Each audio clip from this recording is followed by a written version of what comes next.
This is what my father heard. As I was calling from the hospital. I'm so sorry, Dad. Welcome to the Millennial Moodboard podcast. I'm your host, Pallavi Gunalan. I'm Valerie Tosi. And I'm Jasmine Ellis, and I'm really sorry. And she's atoning for her sins in being on the computer when her dad was laying in the hospital. Meanwhile, I hear that and I'm either like, I'm equal parts horny and also like I'm about to get caught because I shouldn't be on the internet. That's like that's like millennial porn is just this startup. Like literally though. Oh my God. What were your AIM names? Mine was Dance Dreamer 89, I think. What was yours? I had two. What was yours? I had Drama Queen 03, which Queen was spelled QW because at the time that's how I thought it was spelled. And I also was Cerulean Sunset was my Finsta of that. You know, you would have like a fake one to see if people were blocking you online. Yeah. So that was my like fake. Oh, wow. Jasmine was too busy on the message board. She was. Yeah, she was on AIM. I was very consistent with mine. It was Diva Too Bad for You. Oh my God. Each number was a number, so like DIVA too That's bad. like Danielle's Diva Deluxe. Wait, the Diva, okay, Drama Queen 03. What was yours again? Dance Dreamer, but it was like DRMR. I like that they were all D's. Yeah. Look at us. Something about D's just felt like, yeah, I'm official. Well, today we are talking about the internet. Today I'm going to go over the very complicated and actually like hugely impactful in our current day case of Napster and like the downloadable era, which lasted a very short amount of time. It was crazy. So it lasted between 1999 and 2001. That was it? That was like the main era of like when these started and like when Napster took hold, and it all happened so quickly. So Napster, a big impact of Napster. I'll just go into it. So Napster was launched in June of 1999, 6 months after it was thought of. So there was this, it was created by Sean Fanning, whose AOL name was Napster. You've probably seen him. He's the guy with the baseball cap who kind of he's from Boston, and he just like. Justin Timberlake plays him in the Social Network movie, right? I don't think so. Oh, mixed up. Okay. Yeah. But they're all the same. Yep. He was 18 years confirm. old. He dropped out of school. He was a founder, and another Sean Parker, spelled differently, SEAN. Again, Boston. They're all Seans. Everybody. Anyway, so they invented it. They were on this. They were on IRC, which is an internet relay chat. It was like an internet community, and they were talking about like they were just like music fans, and they were huge fucking nerds. They were geniuses, and they were trying to figure out how to do P2P or peer-to-peer file sharing. And did you guys ever torrent?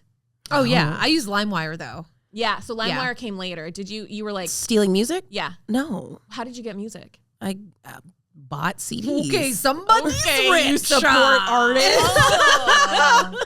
Okay.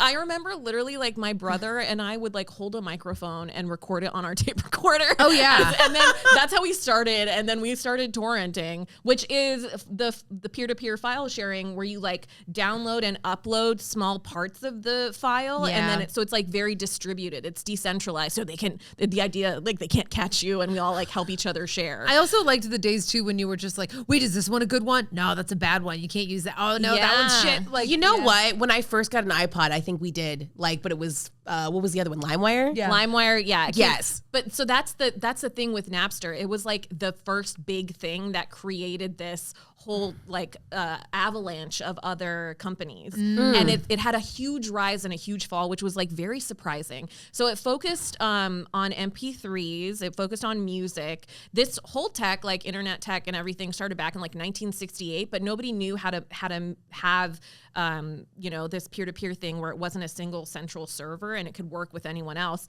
And he came up with it in like 6 months from like thinking of it to putting it out there. I'm so glad we put the scientist in charge of this one because you're saying a whole lot of words and I'm like, Well, do you have any questions? Peer-to-peer. Like person to person. Like, so Napster created the technology that allowed other people to share the music, but their hands were like trying to be clean of it. So they never like had the file. Like people thought that they were like downloading the files and then giving it to people, but it was really like just users of their software, sharing it with each other. There's no patient zero is what you're saying. Yeah. I mean, he literally just made the software and put it out there, and then people started glomming onto it. And he was part of this internet community, the IRC, that helped him develop it. And they were all like, and also I got most of this information from this incredible documentary called Downloaded by Alex Winter that was created in 2013 and kind of like looked back on that era. And it had so many different interviews with like music labels and artists. And it had a really good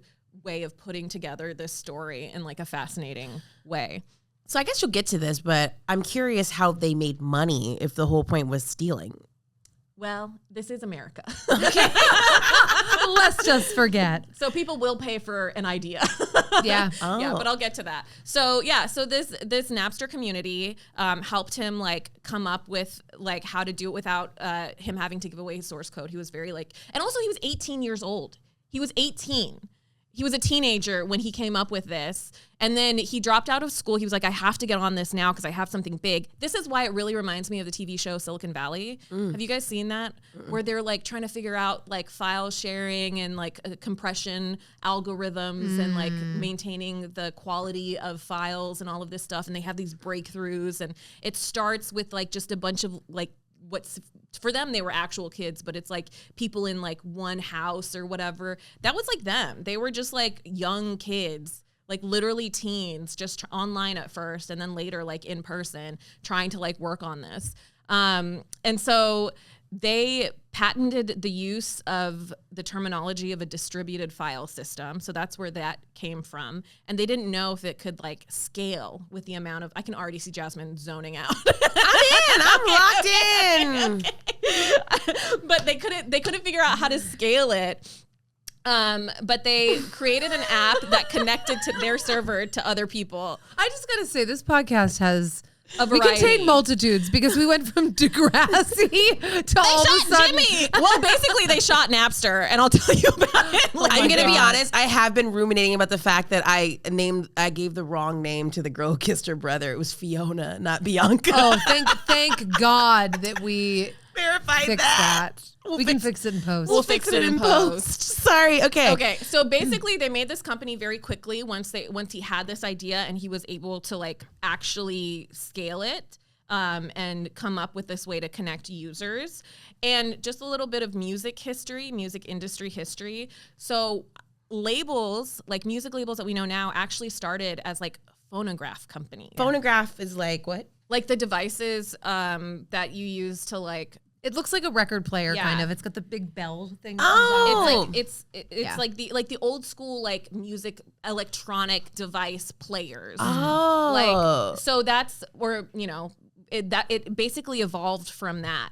So music labels started as these like hardware and electronic sort of companies. Columbia Phonograph Company became Columbia Record, yeah. And so then when rock and roll and other more popular music kind of forced vinyl sales to go up, they didn't need to make the phonographs and gramophones as much, and they were just like selling. So they kind of got rid of that aspect of it. Mm-hmm. And so then there were all these advances in tech. Like vinyl went to CDs, right, which allowed artists to actually resell their music in a different form. There was even so many things in between that too, with like 8-track and cassettes. Yeah, there and were like all that. Yeah, there was a ton. So every time like an artist from before, like the Beach Boys or the Beatles or whatever, people were buying them on like new devices, new methods of selling music. But then with streaming and computers, that changed everything because they don't need to like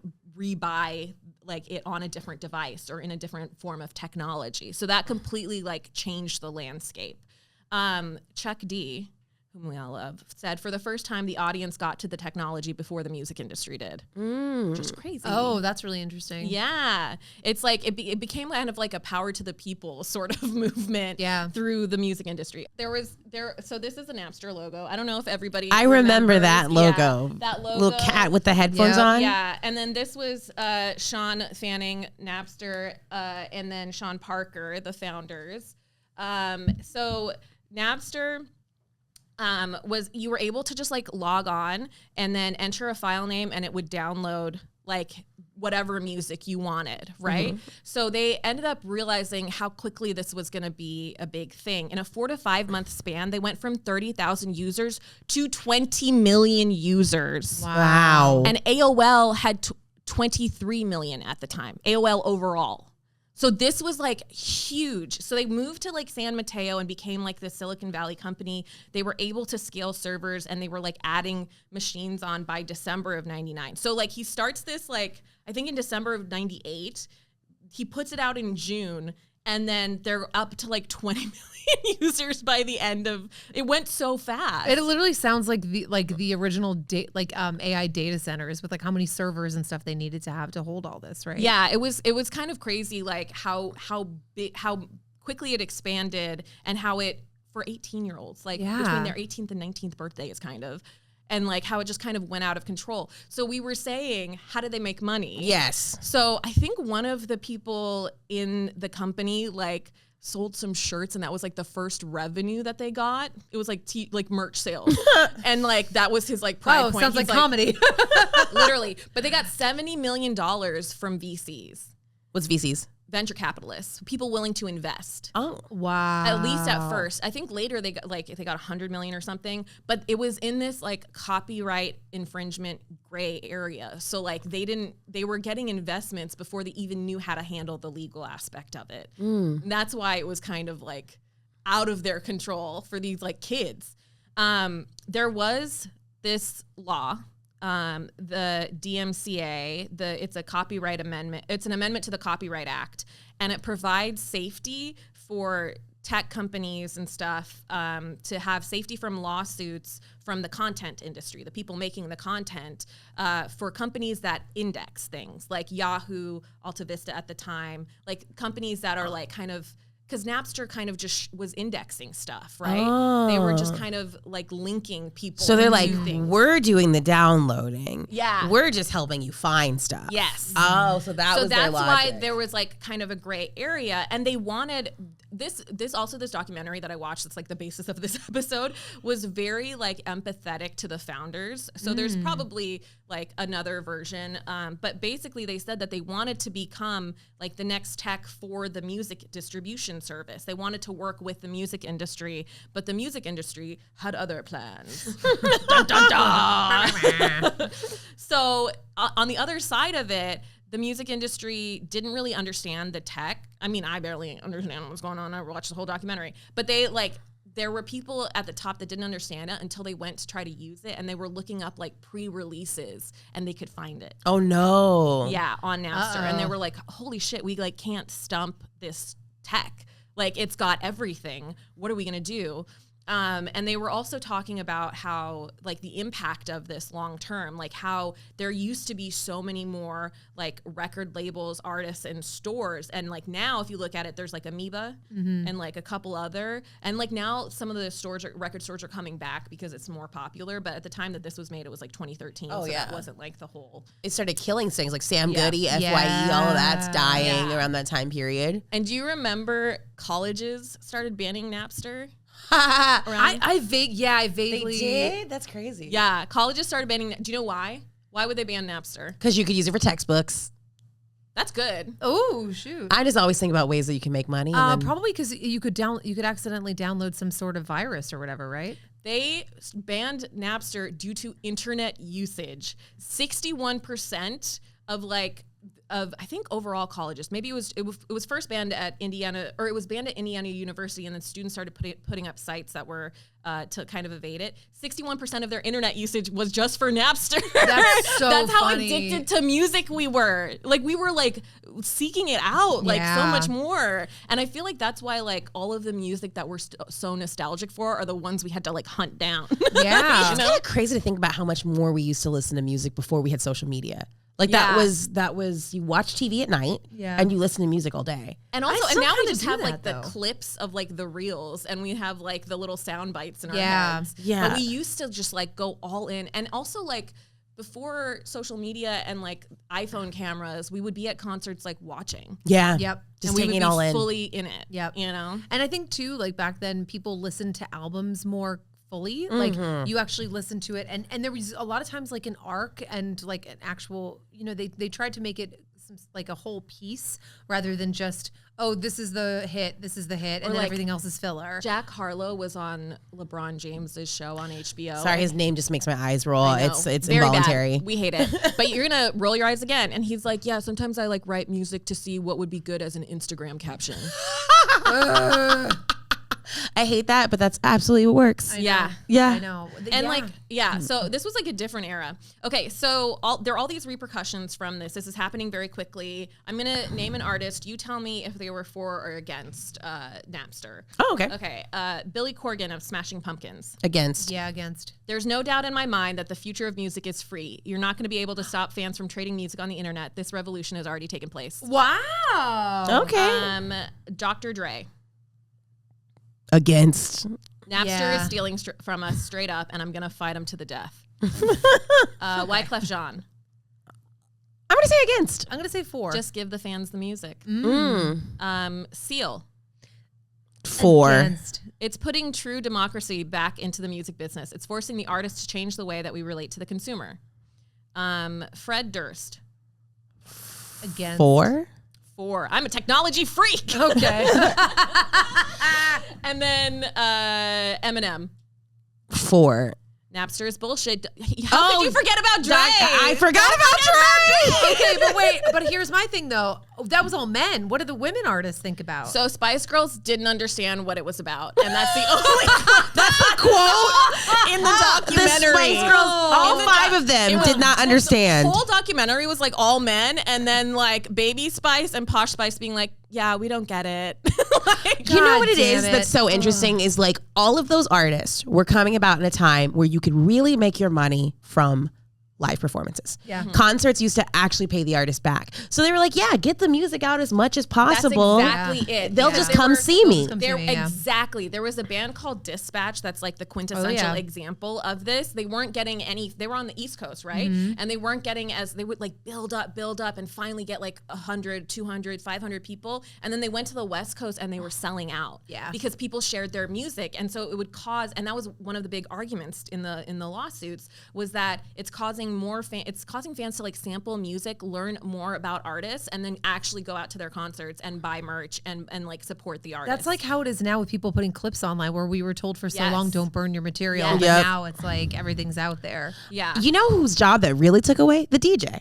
The radio DJ at that point was the gatekeeper on what we got to listen to or care about. They listened to an album. They said, we'll put this in rotation, especially around that time period, because that's before radio started to nationalize, where there'd be like Kid Craddock in the morning airing on 400 stations. But it used to be like every local DJ was kind of in charge of what played. You had to, it's like bookers at comedy stores. Yes. They used to have so much more. It's so funny. We have to relate everything to comedy as though our audience is only stand-up comics.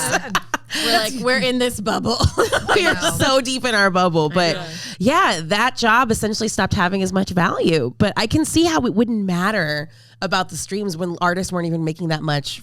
Streaming was such new media at the time. Labels, because the labels had the money to put behind the artists to like promote them and like, have a hand in like the DJs who played them and everything like that. I also just got to say, I don't like the idea of giving DJs that much power. I don't like the idea of a DJ being a gatekeeper. DJ now is different than DJ then. Like back then it actually had meaning. Yeah. And it was like, it kind of reminds me of like people like Questlove, who had like this great music anthology and like knows how to like pick and play music. Yeah, that's fair. Like I feel like it's like a tastemaker type of thing. Tastemakers. Yeah. But it was all about who took the DJ out to dinner and who bought him a Porsche. Like there was so much of that where there'd be a guy who decides whether or not you get heard, and that took that away. So it's kind of I can see the value in it. Yeah. Bribery, yes. Yeah. Anyways, do you guys remember this? Oh my God, yes. You wouldn't steal a car. You don't know me. You wouldn't steal a handbag. Well, were you in my high school? You wouldn't steal a television. Again, were you in my high school? You wouldn't steal a really People would steal DVDs. Steal DVDs. That was Walmart. easy. See a fitness jacket? Yeah, those jewel cases, having to take them. Downloading pirated films is stealing. And we just stole that. Did you guys ever? Did you guys ever steal CDs from piracy is a Walmart, crime. or was that just? No, us? I couldn't. I was scared. Because I remember I had friends that would literally take a bunch into the bathroom at Walmart. They would open them and then they would take all the little the little security things out of them, and then a lot of times they would leave the jewel cases behind and just take the CDs. Oh my God! Because what'd you do with them? You put them in that big ass fucking folio in your car anyway. I miss like the little inserts. I do too, because they had like really fun they had the lyrics and the stories and the thank yous. So good. I love those. This is why we need more like VH1 like pop up music sort of things. Oh yeah, I agree. I miss the lore. I miss the lore, or like behind the what is the MTV behind the music? Behind the music, the music video. No, it's making the video. Behind the music, I think. VH1 making the video. That's what it was. I loved making the video. Yeah. There was so much more culture around music in like it, but in like that way, it wasn't as. I mean, it's great that it's accessible, and there are like big music moments, like the whole Kendrick Drake thing. But like. It feels like there was more like insight into an artist and it was less commercialized back then. I kind of hate that now to get the insight into an artist, what we're asking them to do is, hey, pull out your phone and show us what you're eating today and show us what you're wearing. And I'm like, no, show me the process of making the music. Yeah. Like the thing that you're an expert at rather than having to be this character that shares everything. You know? I don't know.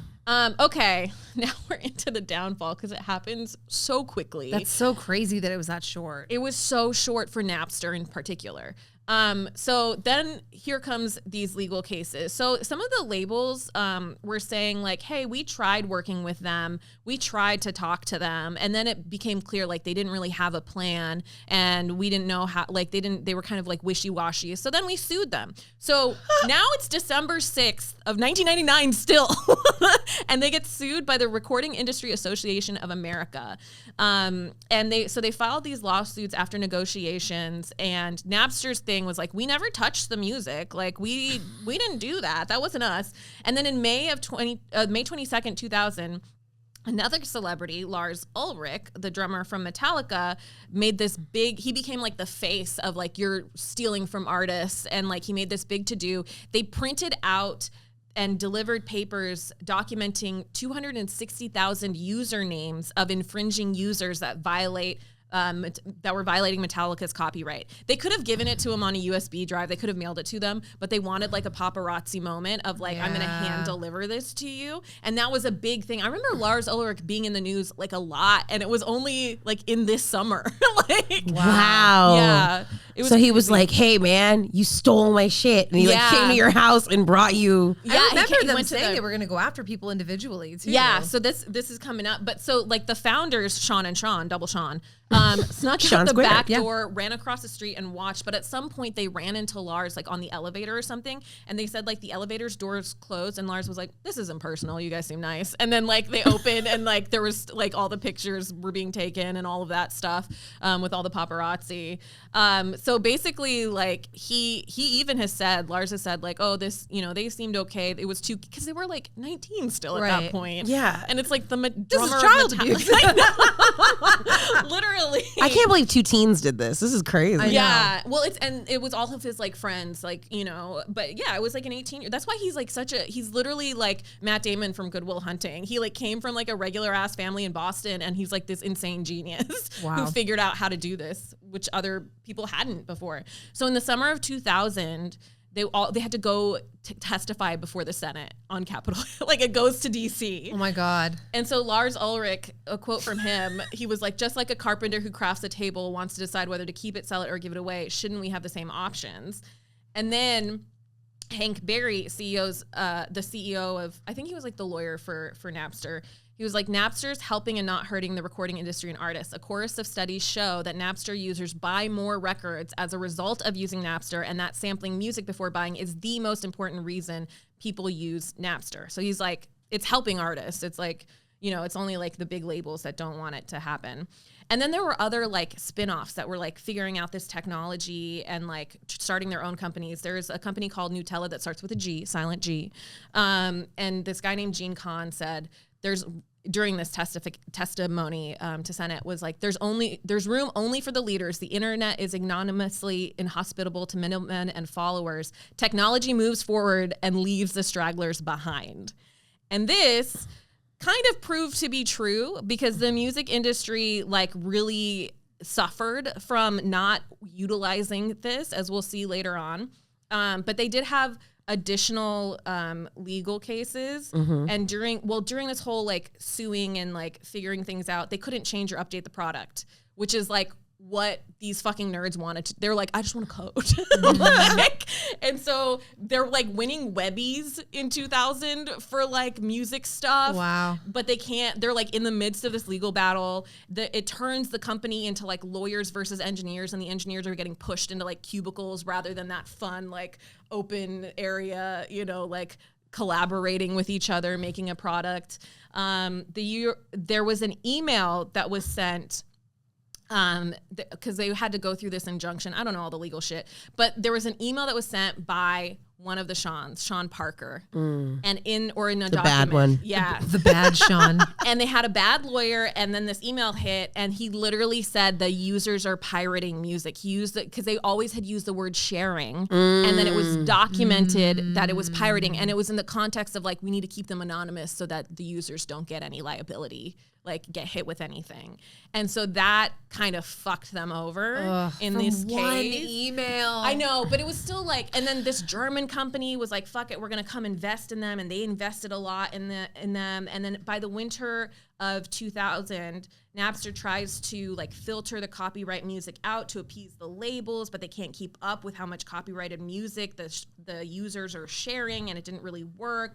And then in February of 2001, they have to remove millions of songs. They shut down. Dr. Dre is like, now Napster can take a nap. Direct quote. Got him. And then they wanted to have like the music with a portion going to musicians, but they couldn't keep up. It was like a long, slow decline. All the original people who were part of the company like left or were forced out or whatever. They turned off the sharing of Napster, like the software. He like went out and like turned it off when like the lawyer was like, we're done.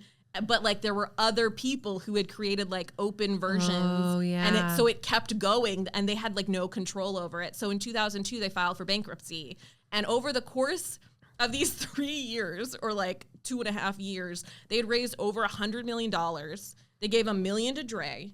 They gave $1 million to Metallica. Wow. They don't really know where the rest of that money went. Probably the Spice Girls are just like, I don't know why. We just got to check. Why. Yeah. I don't know what's going on. Spice Girls are like, we have no idea. We were on tour.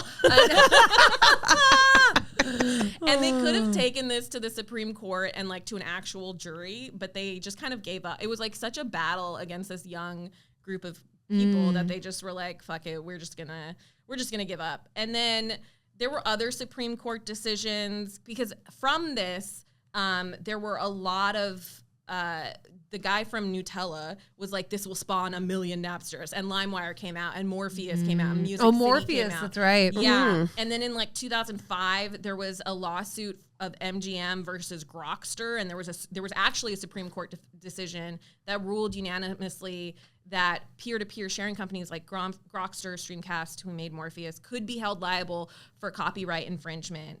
And this was like a huge problem because it was like a really vague ruling, and people were upset that like the Recording Industry Association and other associations could like hinder the development of new tech. So I don't know the full repercussions of everything that came after this in terms of the legality of it. But basically, there was a movement after that because the music industry wanted to keep these commercial companies out of the piracy. And they ended up suing, like you said earlier, like regular fucking people. Yeah. They were like, oh, we're just going to go after distributors. But some of those were regular people. So they sued over 18,000 regular people for an average settlement size of $4,000. So they were suing every high school had that person who was selling CDs. It was but their they weren't own like a business. Customers. Oh gosh, it's music customers. So they were suing like their own people, and so sales dropped. People were fucking pissed, and that became a channel where they like, you know how like Kodak or whatever like didn't keep up with like digital cameras, and then that's what kind of happened because a lot of the Napster engineers ended up going to iTunes. And Steve Jobs was like and like the original iTunes had a lot of like the very similar UI as like Napster. And so there was like all of this, like the original Napster people were in like all this legal debt. Some of the engineers went to iTunes, and then iTunes like took over the music industry and like fucked over the people at the top anyway. Yep. And Napster, Sean Fanning, who created Napster, The bad one. no, he was the one. Sean Parker's the one who had the email. I don't have an opinion Sean about Fanning. either Sean. Sean Fanning's the hat one. Sean Parker's the curly-haired one. Okay, But that's the one that Justin Timberlake played. I maybe. swear to Bob. Well, he wasn't. Okay. Yeah, he probably, I think that's right, actually. So Sean Fanning created Snowcap, which would like be a competitor to iTunes, but iTunes beat them out. And he didn't have the energy to keep going. Then he went into gaming, and then Sean Parker did go to Facebook. He did. Yes, okay. He did go to Facebook, and then he went to Spotify. So all of these people who were from the original Napster went to like Facebook. So they're still Spotify. making money? Sean Fanning sold like a game to EA for like $30 million. And then Sean Parker is over at Spotify. And then other people went to Sporkle, Zynga, Kixeye, Audible, like all of these other companies that came out of that. And how we all get massively fucked now, both as a consumer and as an artist, with stuff like Spotify. Because like I know, look, my album's on Spotify. I don't make anything from that. It's crazy. Yeah, I mean, but it is the thing of like, it's hard to know what side to be on, because like it does get more people seen, but then it's like the big ass fucking companies that make the money off of them, you know, as opposed to, because they still are purchasing, or like it's all streaming. It's all like paying a subscription service. Yeah, they're paying the subscription service and not the actual artist. Yeah. And then do you guys remember too when iTunes was the big thing, and you would get like if you bought it on there and it was just already digital, it would be fine. But if you had like a CD and you had to upload it, and it was trying to read the files and it wouldn't like read the names correctly, or it would like, and you'd have to input it, and then you had to get the album art and organize it. Yes, and it took so long. And I was so I was so type A that I was like, I have to fix it all, and so I would like go through and like, oh man, I'd have the same track over and over on my iPod, just Different like versions. with different versions. It's like Taylor's version. All the other ones. I never organized it, and there was no order, and I would just know that like apostrophe period is actually 3LW. Like I would just know. They also are coming back with the iPod Nano is coming. Like it's like they're calling it something else. I remember seeing it online. They're like, because now people don't want to see a fucking screen, because we want to go back to the way things were. Yeah, I'll buy it. I'll buy it right now. Yeah. Me too. I'm so sick of it. Like I work in social media, and I'm still like just so burnt out by everything. It's like I'm tired of feeling like I'm floating through the like life and not actually experiencing and living anymore. Because you think back, like my memories are so much more vivid when I was younger than it's tied to like now. Physical, tangible moments. Yes. Like. And now I'm just like, I feel like I'm not even feeling my feelings fully anymore. Like, okay, I don't like how this episode is so sad, and the one about Degrassi is way more fun. And there was way more like loss. I didn't even get into the murders. Like there was so much. Was there any Napster murders you can tell us about? I'm sure that all these white boys murdered somebody. Oh, for sure. For sure. Hit the body. I don't know. Okay, do you want to know where these companies are now? Like what Napster and LimeWire are doing now? What do you think? What do you think they would be doing, these types of companies? Porn.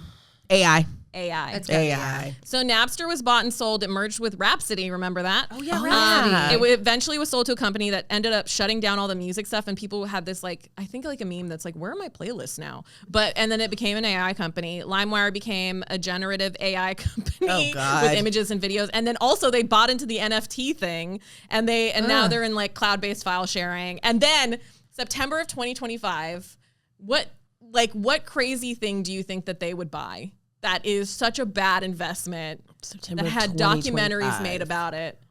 Not an NFT. It's not. It's crypto. It's a real thing that people could attend.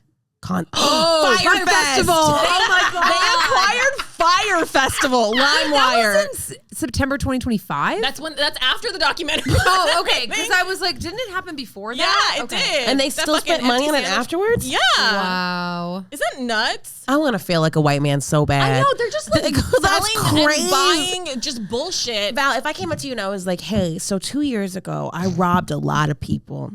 And I messed up, and there's 2 movies about it. Will you give me $1 million to do it again? That's basically, if you said that in a deep voice, that would be Theranos. Like,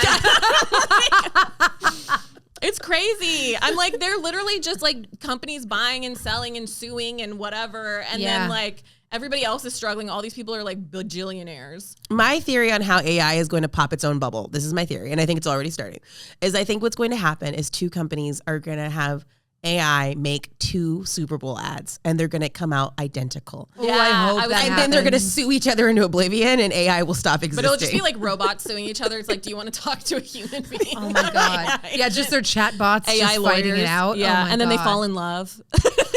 Although realize you cannot copyright creativity, and you can and should be able to copyright creativity. And if we allow theft to be the way that we get creativity, it's going to lead to more theft. Yeah. That's all it's going to be. But that's why I think like when he put it out online, I think later, I don't know if there was a subscription service for Napster at the very beginning or if he just put it out because it became popular in colleges and universities. So like it spread through schools, right? And I feel like initially that first little part, it might have been free, but I'm not sure. But I'm like, at the beginning, it was like literally just getting the music to the people and like sharing across. And if that's the case where like artists became popular and whatever, then because Metallica had already been fucking popular, you know what I mean? Like they had their time. So it seemed like the bigger artists were pissed off and the smaller artists were like, well, we're just gonna fucking use this to our advantage. That's okay. You know what I mean?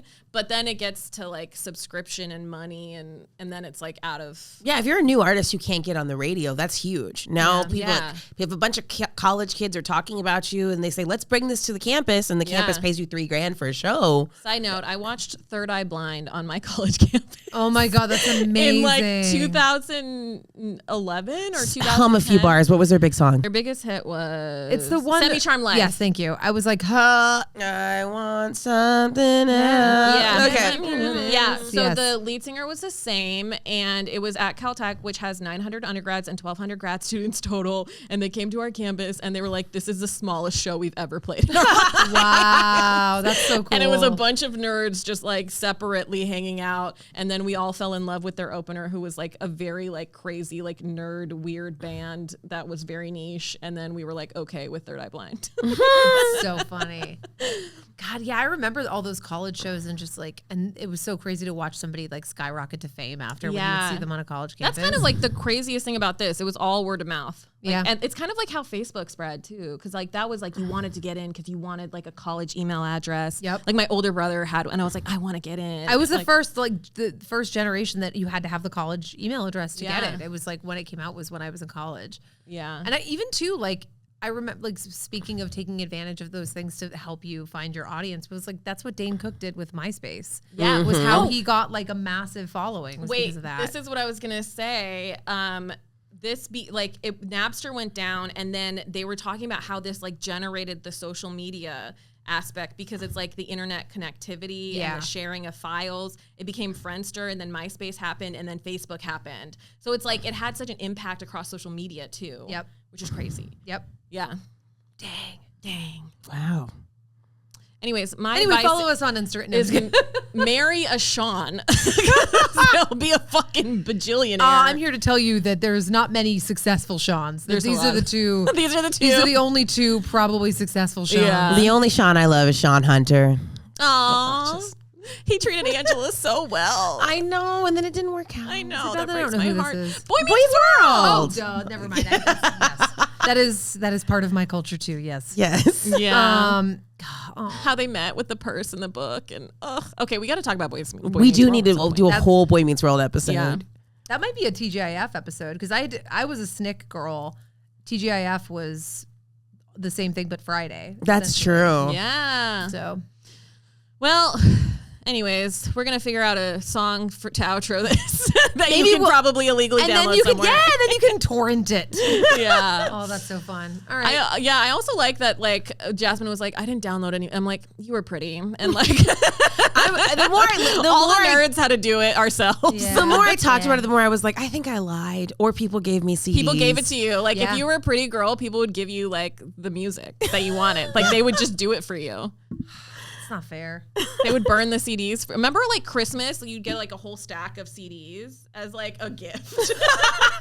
So you can burn You're stuff. like, yeah, I'm gonna burn Like this the shit. blank ones. Yeah. And then they had like different colored jewel tone cases. And Oh, it was I like, remember that. Mine yeah. was like a denim CD case, like the big one God. with the binder. Yeah. I have a big fat binder, but it's for my DVDs that I take with me on the cruise ship, so I have something Oh to my watch. God. I have like an actual DVD player that I hook up to my laptop so I can watch like Simpsons season 1 through 7 Wait, you and can't Golden stream Girls. on a cruise ship? You can, but the internet's pretty Wi-Fi is bad. terrible, Yeah. and it eats up like you pay for a Wi-Fi plan and you'll eat up like 80% of it downloading one thing.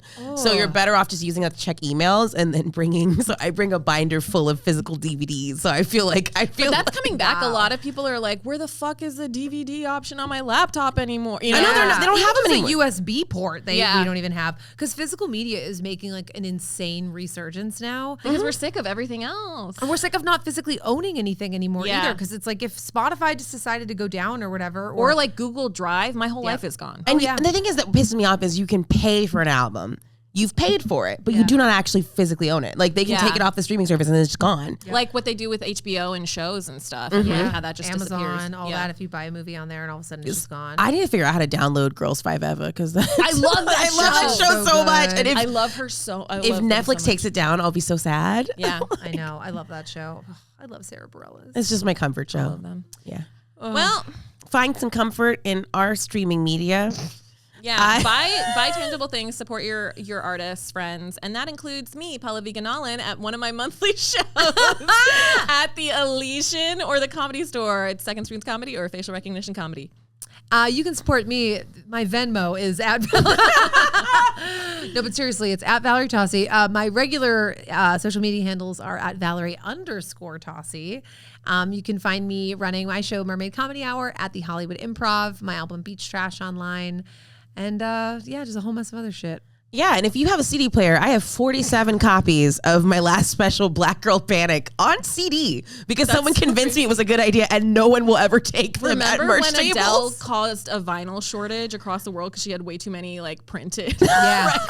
And you know what's funny is I also have vinyl for my album for Beach Trash, and please, for the love of God, buy them because I also can't they're so cute. They're magenta. They're That's so really cute. they're fun, but man, How much are they? 25. I'll buy one right now. Yeah, I will Venmo you right. This is what now. happens. Comedians passing just around the Venmo the same same $25. $20. Until we die. Oh God. Oh my Bring god! me a bring I me a have it in my vinyl. car. I have it in my car. Oh my god, I will Venmo you right now. I have a hot God. pink vinyl player.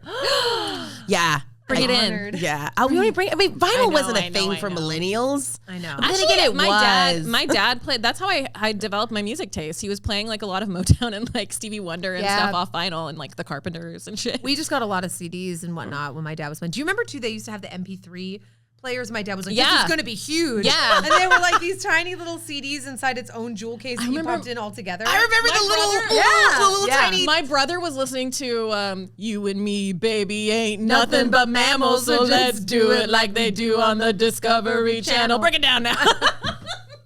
Hilarious. What key was that even in? I don't Okay, know. we gotta go. Thanks so much. Bye. Bye. Follow the Millennial Moodboard podcast. Millennial Moodboard is created, written, hosted, and produced by Jasmine Ellis, Pallavi Gunalan, and Valerie Tosi. Music by Nisa Longa. Please keep listening and reminiscing. See you next episode. Weekly everywhere podcasts are found.